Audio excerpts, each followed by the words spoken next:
एक छोटे से गांव में एक रामू नाम का किसान रहता था।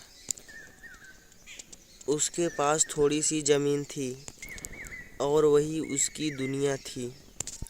सुबह सूरज निकलने से पहले वह अपने खेत में पहुंच जाता था और शाम ढलने तक वह मेहनत खेत में करता था।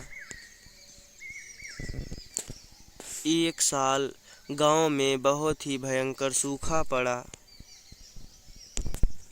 बारिश नहीं हुई और खेत सूखने लग गए। लोगों ने खेती छोड़ दी और कई किसान शहरों की तरफ चल दिए।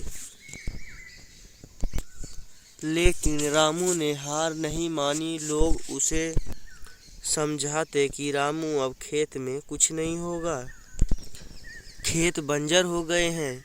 रामू मुस्कुराकर कहता, मेहनत कभी बेकार नहीं जाती, धरती माँ खाली थोड़ी ना ही लौटा देंगी। हर दिन वह सुबह से शाम तक अपने खेतों में काम करता और मिट्टी को पलटता और आसमान की तरफ बहुत ही उम्मीद से देखता। गांव वाले उसका मजाक उड़ाते थे कि रामू तो पागल हो गया है। एक दिन अचानक आसमान में काले बादल घनघोर घटा के साथ छाए और लगातार बारिश हुई।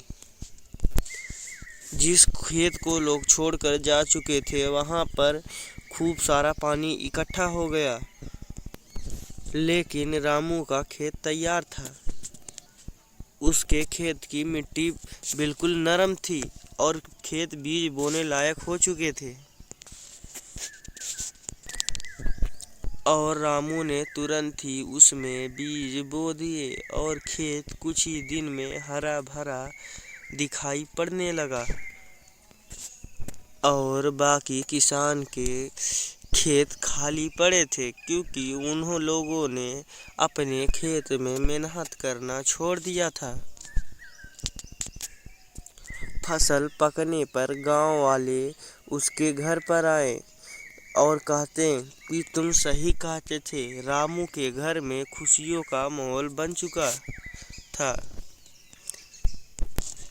लोग कहते कि तुम सही थे रामू, मेहनत हमेशा ही रंग लाती है। रामू ने मुस्कुराते हुए कहा, जो खेत में हमेशा डटा रहता है उसी की खेती रंग लाती है। और वही किसान असली किसान होता है।